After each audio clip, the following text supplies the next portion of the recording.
Hello and welcome back to Scale War Machines, and this series looking at building a burnt out Airfix Panzer IV ready for a Normandy diorama. In the last video I experimented with some burn effects, and in this one I'll be taking what I've learned further onto the main hull and the rest of the model. I'll be using all sorts of paint techniques as well as other products like pigments. Remember, the intention is to replicate burnt out tanks we've seen in period archive. So without further ado, let's begin.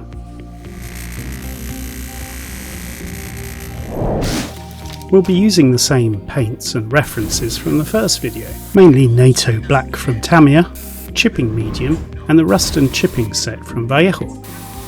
I masked off various components and off-camera sprayed a coat of Tamiya NATO Black as soot over the Vallejo Chipping Medium. I've made plenty of videos on this, but the chipping medium reacts with water, so taking a moist, wet brush, you can degrade the top coat of black. This gives the famous chipping effect that many modelers will know about. Just work in small areas and mix up your brush sizes to get convincing results. You'll see the Vallejo chipping medium has a slightly gloss effect, and we'll need to negate that later using some matte varnish. You can see that the black is no longer uniform and has a pleasing worn effect. Next, it's just a case of picking colours from the Vallejo paint set. I'll put on screen the reference used here, but it comes with all sorts of really great rust shades, so I sprayed those on, knowing that I could also chip those in the same manner.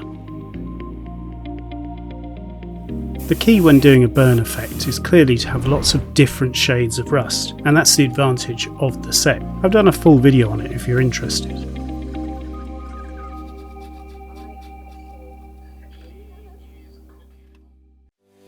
So I worked my way around the front of the model and the side. One side is going to be particularly damaged. I then selected a slightly more yellowy version of the orange rust colours from the same set and sprayed that sporadically around different areas as well. It's very patchy,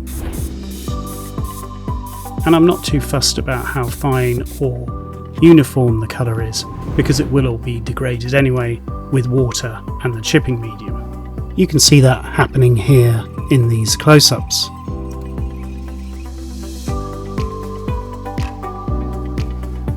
As you'll see going forwards, this is a multi-layered approach, and I'm going to be doing lots of different successive paint effects and then later weathering effects.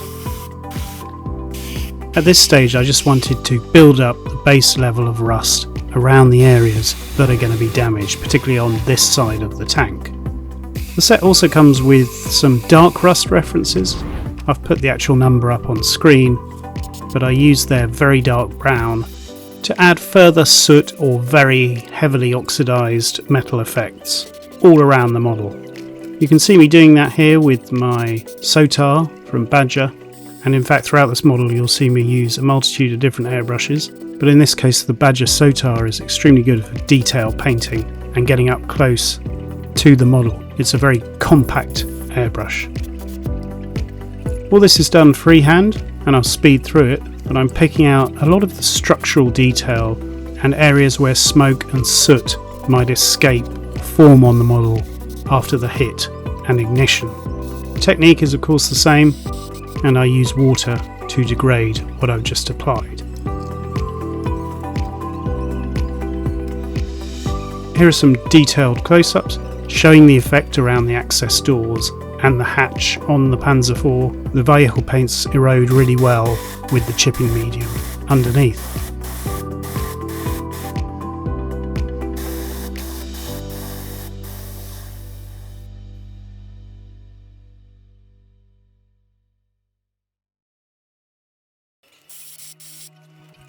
And then it's just a case of picking selective areas of the model, particularly things like hatch details, making sure there's a delineation between the rust and the main structure of the tank. You can use masking, or you can use a very fine airbrush like this one to make sure that individual components are picked out in the rust shades. This is to show the effects of extreme heat on metal and components of different thicknesses. I'm a particular fan of this orangey rust reference from the set. I'll put it up on screen. Now if you're brave, you can dry this off with a hairdryer, or in this case a heat gun. Obviously if you're going to use a heat gun, you've got to be really careful, but I find it just speeds everything up. Little detail components like the wheels also get a coat of rust paint, and I'm continually moving the model, replacing the turret and seeing how it looks and what the overall effect is.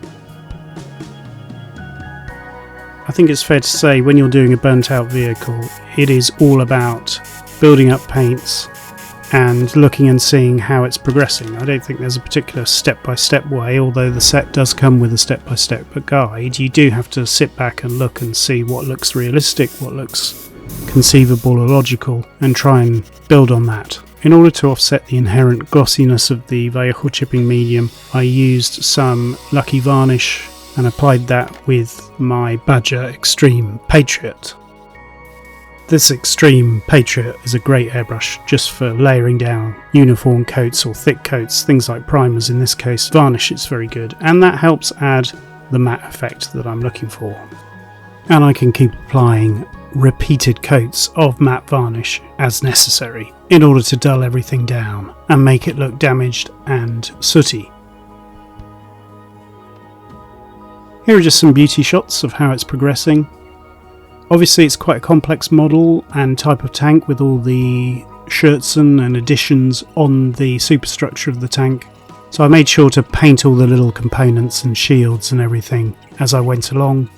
They're not perfect, they're very overscale, but I painted them exactly the same way as everything else and used plenty of chipping medium to get the same chipping effects.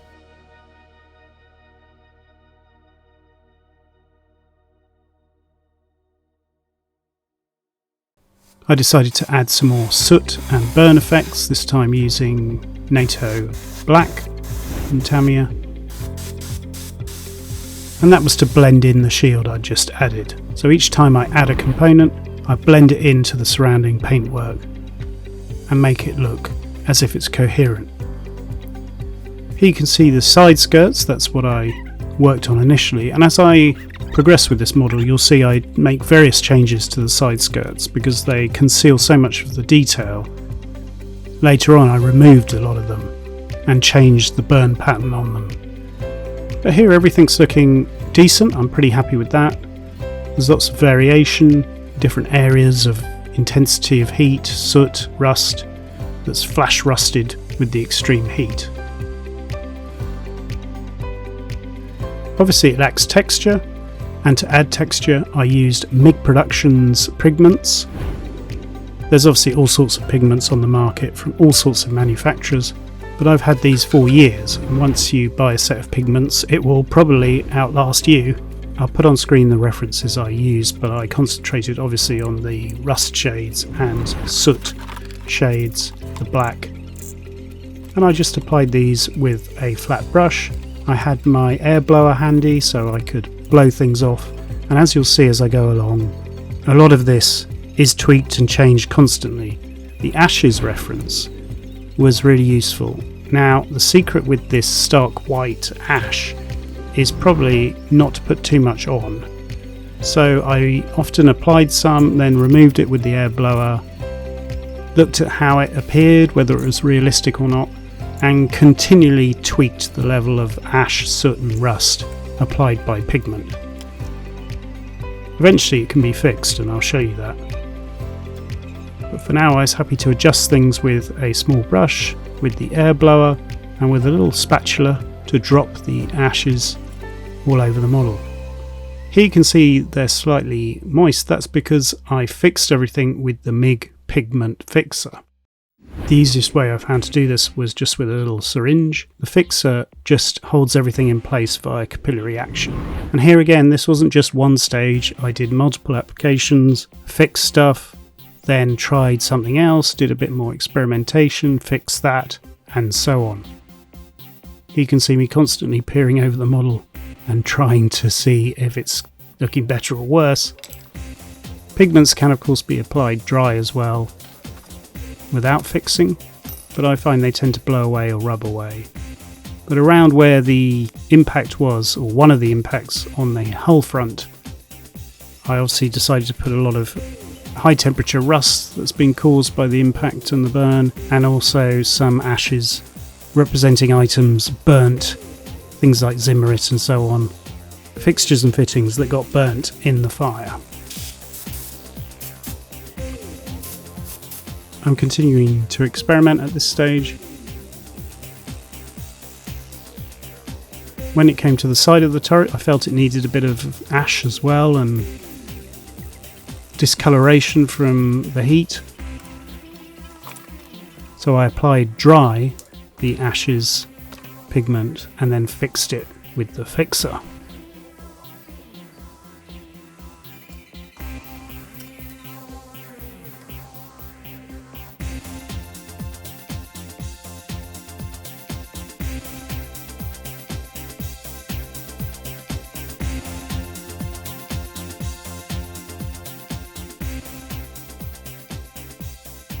I'll just let these shots play out as I make repeated applications of different pigments, trying to get it all to work.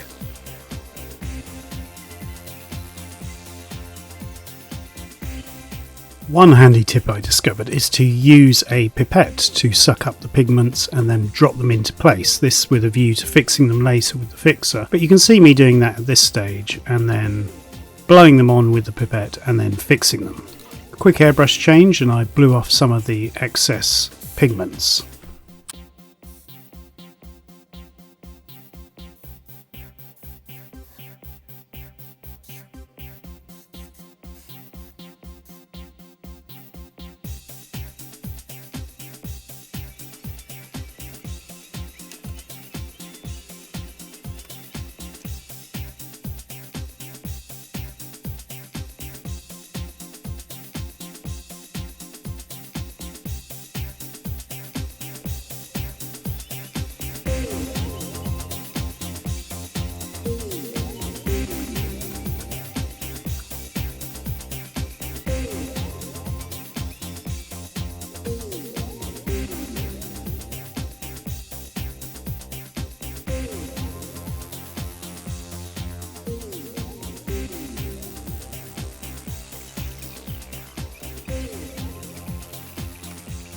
And there you have it, the effect so far. Now I will still tinker with this, but you can see where it's headed.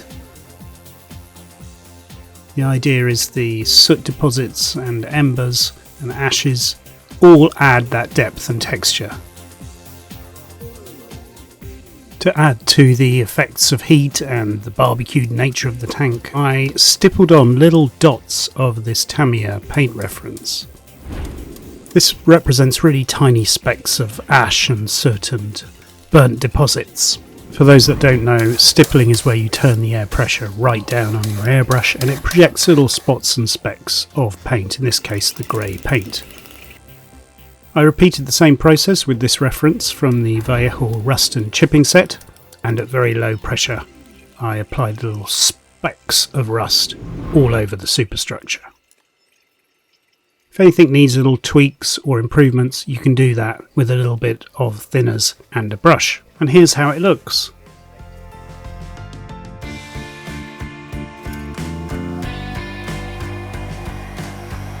I'm quite pleased with that. Of course, there's a whole mountain to climb in terms of other effects going forwards, and I would like to add foliage camouflage, including some that's been burnt, as part of the diorama idea I've got going on in my head. The final stage in this video then was to add some rust washes using liquid pigments by Life Colour, again a product I've made videos on. But it leaves very translucent, water soluble and removable washes using the Life Colour products.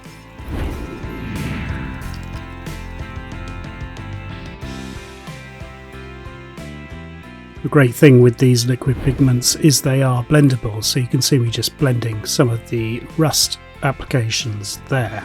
There we have it. I'll be doing more work in subsequent videos, including continuing to work on the side skirts and changing the burn area. I also add some damage and burnt road wheels,